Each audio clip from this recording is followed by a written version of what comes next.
coming out of college, it would be number one, it would be number two. I can go down the list and name pretty much every single draft pick in that draft because I believe that was the best draft class to ever come through the WNBA.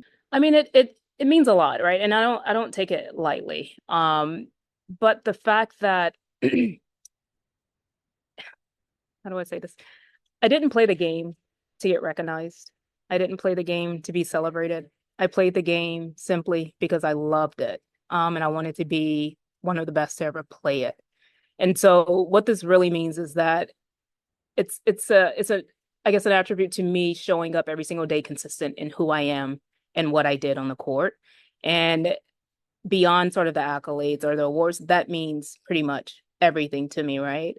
Because that's something that I hung my hat on. I wanted to show up for my teammates every single day, and I expected them to do the same. And that's the same way I approach anything that I do in life. So, yeah. I Mhm. Jen Hatfield with the next. Let's go back to draft night. Yeah. Getting picked number 2 overall. What was draft night for you back in the day, and what did Yeah. it feel like? Getting to go to the Mystics. Yeah, it was high anxiety. I remember that. And I was ready to just step on the court, right? I wanted to bypass all of the performative, things that came along with, being drafted. My focus was on sort of DC. After I heard my name called, after I knew that I was coming to DC, my mind quickly transitioned to figuring out how I can be the best that I can be with this organization.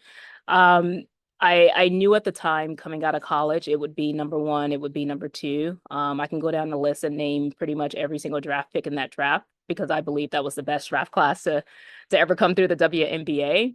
And so when I found out I was coming to DC, I was pretty ecstatic about it because it kept me closer to my family. And that they're from Louisiana.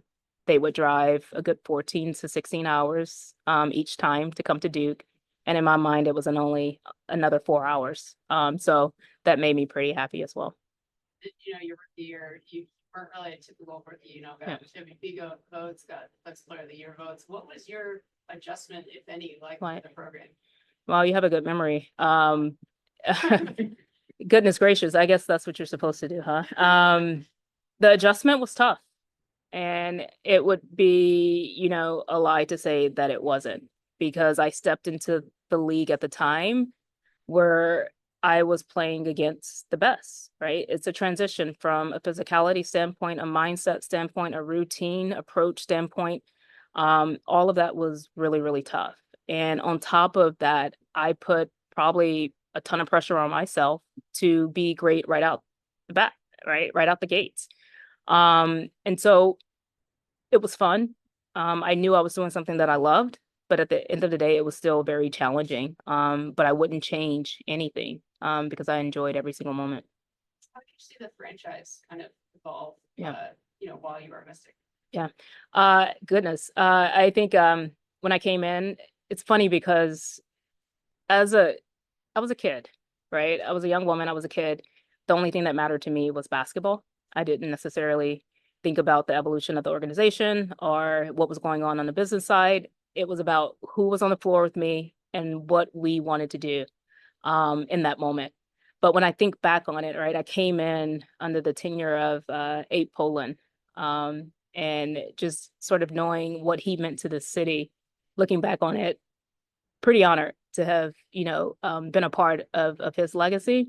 But then, Sheila Johnson stepped in. She's someone that I had always admired, and still do admire. Um, to have her come in as a Black woman, to take part in ownership of the Washington Mystics and Monumental now as a whole, um, was something special to be a part of. And so to see that evolution sort of off the court, looking back on it, was a lot of fun to see. And it still is a lot of fun to see. On the court, like I said, nothing else matters. It was about basketball. Right. But you personally, how did you feel like you grew and evolved as a player, not only here but throughout your career, like Yeah. stepping into LA as well?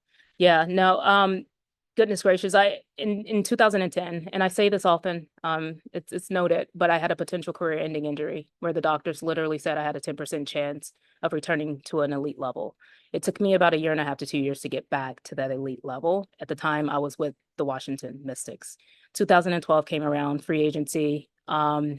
things happened, things changed, decided to go to LA during that period. But what happened is that I reinvented myself. I came back completely different. I couldn't jump with the best. I couldn't run with the best. I couldn't score with the best because my body was just different. My mindset was different because of what I had just gone through. And so I would say it was the first time that I just truly had to reinvent who I was.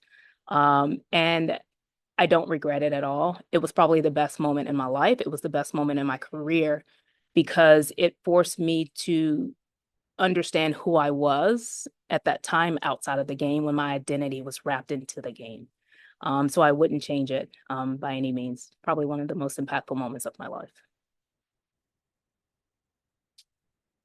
Cool.